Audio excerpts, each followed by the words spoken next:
we're just going to make up a downpipe and show you how to do it with a 5-degree template that we used earlier. So we've got that now. We've worked out that we need the downpipe to be 120 mil below the bottom of the gutter, so that it'll then clear the eaves by about 15 millimetres. Okay, so what we did was we've measured down 120 to the side nearest the, so that's 120. Okay, and that's the gutter there. Gutter's up here, and the pop will come down inside the gutter. So we did our measurement before, and I think we said it was 585, right, from the back of the pop on the gutter to the back wall. So back to back, always go back to back.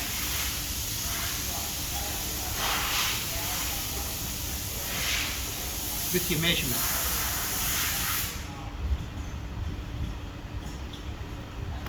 Okay, so whenever you're doing the measurements, always back to back. Back of the pop to the back of the wall. So the downpipe on the wall. So now we've got downpipe, standard downpipe. You'll see there the bottom of the downpipe. That's the small end because we've got the diagonal cut on the seam at the bottom, and that's when we pick a piece of downpipe up. That's how we identify. That's correct, Johnny. That's how we identify that it's the small end. So the large end will go up here. This is the template we made earlier on an earlier video. That's our 5 degrees or 6 degrees, I think it is. Let's call it 6. We'll worry about it later. So all we did was we did come down 120, and when we put this on it, that gave us the angle for our downpipe. Okay, so that's how we achieved it. So that template's now good. So what we're going to do now is mark up the downpipe. Now we work with pivot points, and we've got 3 pivot points on every join. So the pivot points, I did one earlier. We're hoping to mark up, this is one we did earlier. What we're trying to identify is the 3 pivot points, which is the top of our cut, the middle point of our cut, and the bottom of our cut, so that it works back to having that 6-degree fall, or 84 degrees. So which we're not getting technical because we've done it with a template, so we're not going to keep going on about it. But the pivot points is 1, 2, 3. So we've identified them on this drawing. So there's P2s down here. Let's put it out so we can see it. And then what we do is we just sit our downpipe on our drawing, and we just mark it up from that. And it's quite simple, but it'll always work out.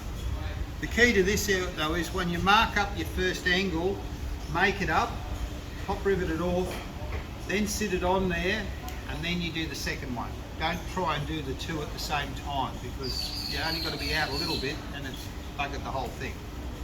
Alright, so we're going to sit this up here now. Sorry, big knob. This up now where we're sitting up against the bottom of the gutter, seam to the back where it needs to be. There's the seam.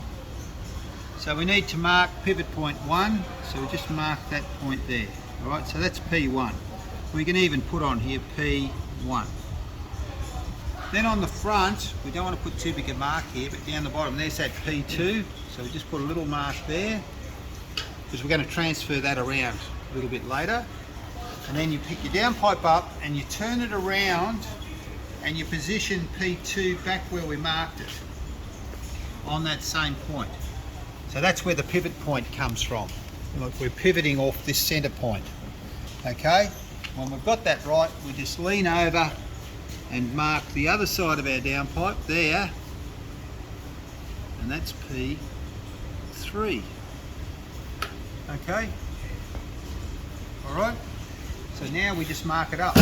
So there they are there. So we just get our square, And we just mark it up. It's pretty straightforward now.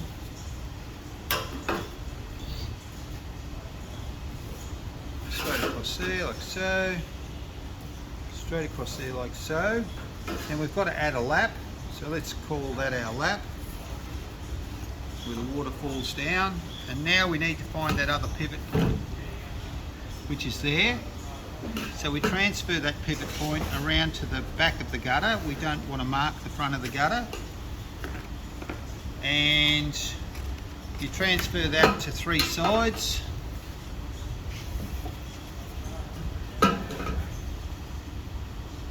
If we did the 4th side, it'd meet up because we're using a 90 degrees. Now what we've got to do now is we now join these points. Okay. Now I had an interesting question from Ned just a little while ago, which is a really good question. He said, how do you know that's the right fall based on what we've got? So I'm going to show you guys now in a minute how we know. Right, by the way, we need to put a lap on the upside because the water's running this way. Water must always run over the lap. And then we put X's on the material that has to be cut out. Okay?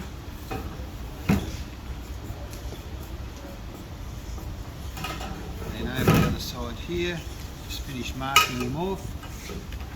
Bringing this point here back. Now how do we know that's not 90 degrees?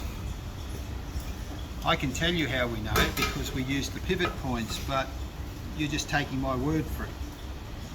What I need to do is prove it to you, and I'll do that in a minute. Alright, and we've got to put a lap on this side. And notice I've done my best not to mark the front of the gutter. Alright, because when we make this up, that'll bend straight through there, and we don't want to draw attention to the bend. So we had to mark it initially because of the pivot point. Alright, so this is how we know we've got it right. You double check. Now that's 45 degrees, 2 45s is 90. We don't want 90 because we won't have any fall.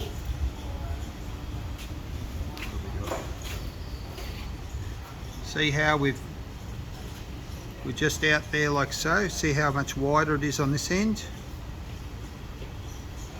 and on this one here, see there's a gap. So for it to be 90 degrees I would have to mark it back there and back there, but because it's not 90, it should have this fall in place because we've built it into the joint. What we've got to do now is make this up, so we'll do that in a sec. So you do want to just pause that, John? Right, there's many different ways of doing this. A Christmas tree bit that you would have in a battery drill would probably be an ideal way to do it. But if you don't have that, and all we've got's a hacksaw, being a plumber, most of you should have a hacksaw in your toolkit, so you can still get this done, all right, without any power tools at this point. So you start, and then you cut on the angle like so.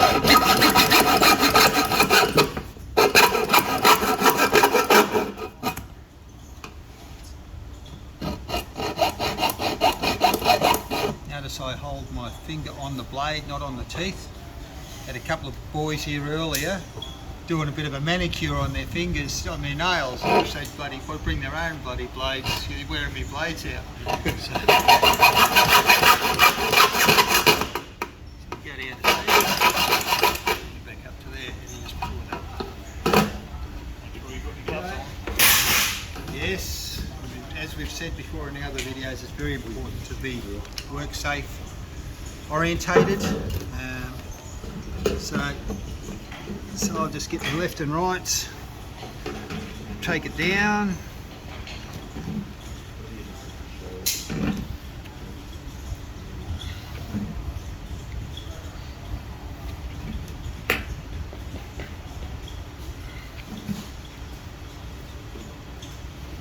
Now, I've actually pushed that right through, and that's lifted this up. So when this comes around, it should go in, all right? because of the way that we don't use the snips there. Now I'll just get these snips in. Get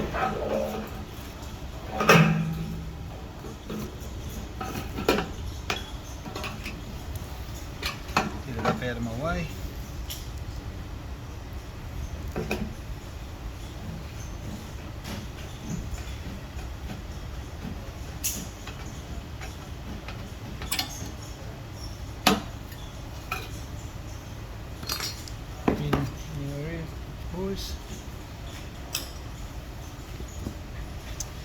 And just turn him around.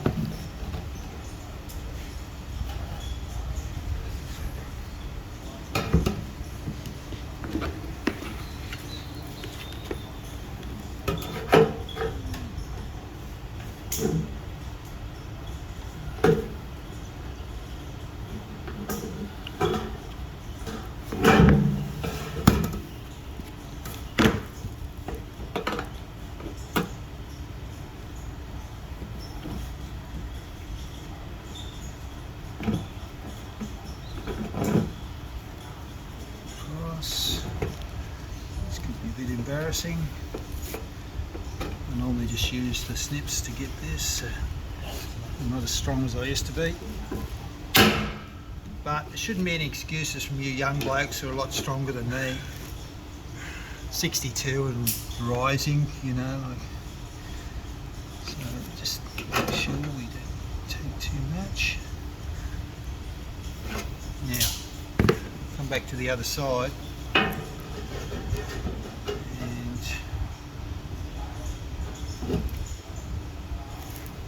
Cutting this bit up through here. So we're cutting the X's out. That's right, isn't it, Chester? Go across into that point there. Now, this is where we pivot it. Remember, I keep the pressure on and then just cut as you go round. And away you go, nice and neat.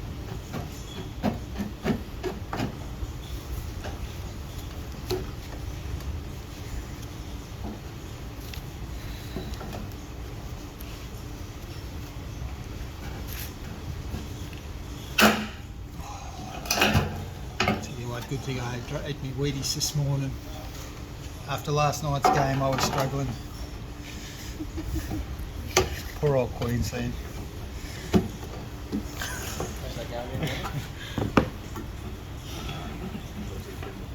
Alright. So we're rolling this up together, yes. Now so I'm not doing multiple cuts across that seam, you notice I actually took the snips, the cuts, to where the actual seams were, so I'm only cutting twice on the seams because they're the hardest part. I don't want to be cutting 3 and 4 times on the seam because it just takes too much out of you guys. It's just not worth it. Okay. I just got out of spill. Where's the apprentice when you need one? Yes, exactly.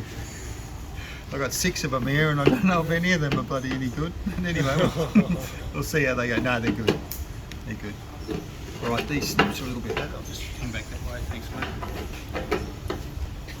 Just get the angle right.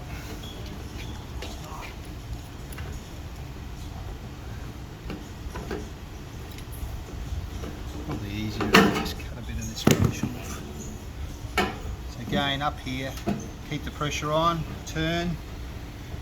Cut down to the seam.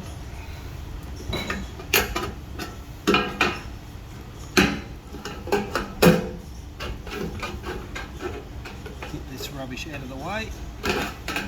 Make it a lot easier to work once it's out of the way.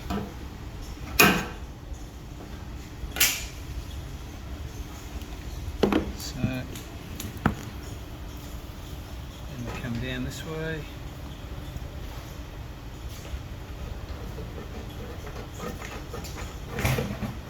Thanks, Adam.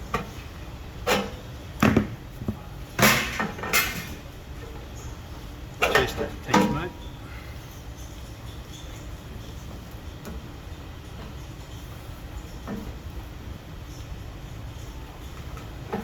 Now the gauge on this downpipe's a little bit thicker than what we were used to on the tin plate that we used earlier on the guttering. Just judging how it is to cut. Just turn this back out of our way. Now, when you get to the end, push down like that. And what that does, you'll see here, see by pushing down like that, you can see how it's pushed this side down, and that's where the lap is. That needs to go inside this one. By pushing down at that last little bit, it'll actually now slide inside without me doing anything. All right? So it's just a little thing, but it does have a lot to do with a successful job or not. So we just need to take a little bit more off here. Yes and no. I give it a little bit of a nick, but there's not much there to have to worry about. So I don't have to fold it out. Yeah, you should just put a little bit on it. Yeah, right. Which is what I've just done there by cutting into there. Yeah. And I'll just come back the other way now. Very good question though, Michael. Yeah, I'm just thinking how you can fix it. Yeah. Again, very important to wear them gloves. So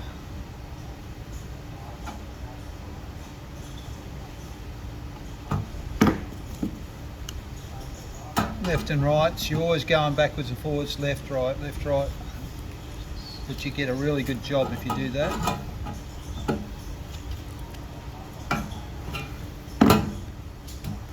There we go. Now you just put a little bit of a bend on that in a minute. Get the pliers there to do that in a sec. Now this side here, again we need to push down on. It would have been easier to do it before, but it didn't turn out that way. So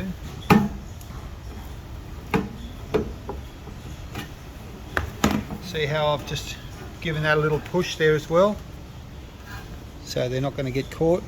That'll go in nicely. Now pliers, guys, just behind you please.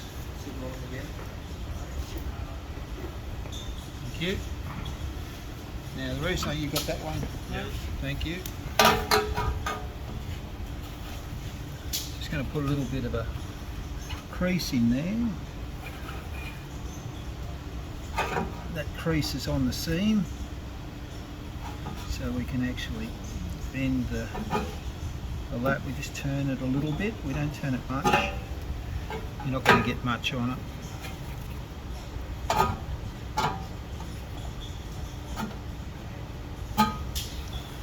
So just a little bit more.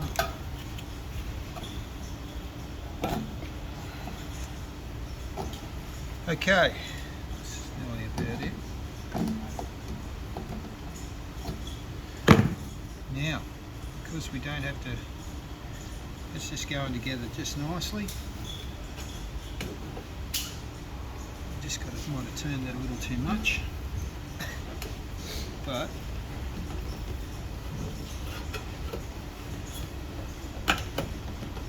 it's the thickness of the metal. Just turn it down a little bit.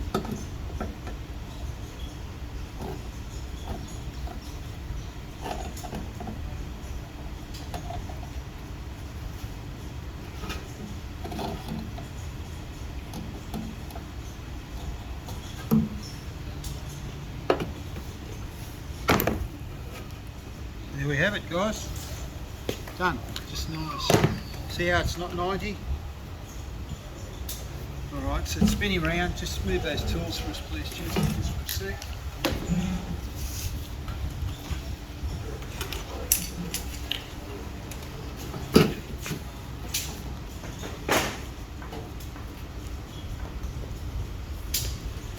Just out a little bit. Probably need to got a fraction more fall than we need, but it's pretty close. Can you see that?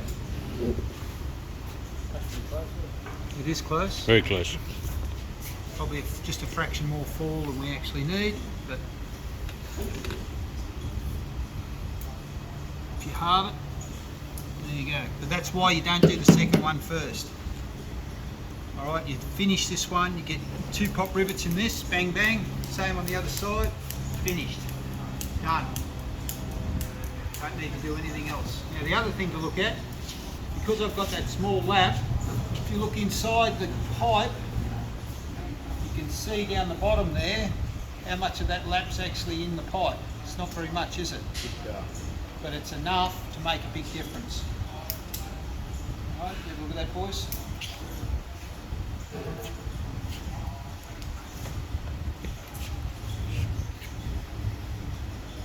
Okay, all right, that's it, boys. So we finish this one, a couple of pop rivets in him, then we do mark the next one with the pivot points on that. Okay, very good. Good.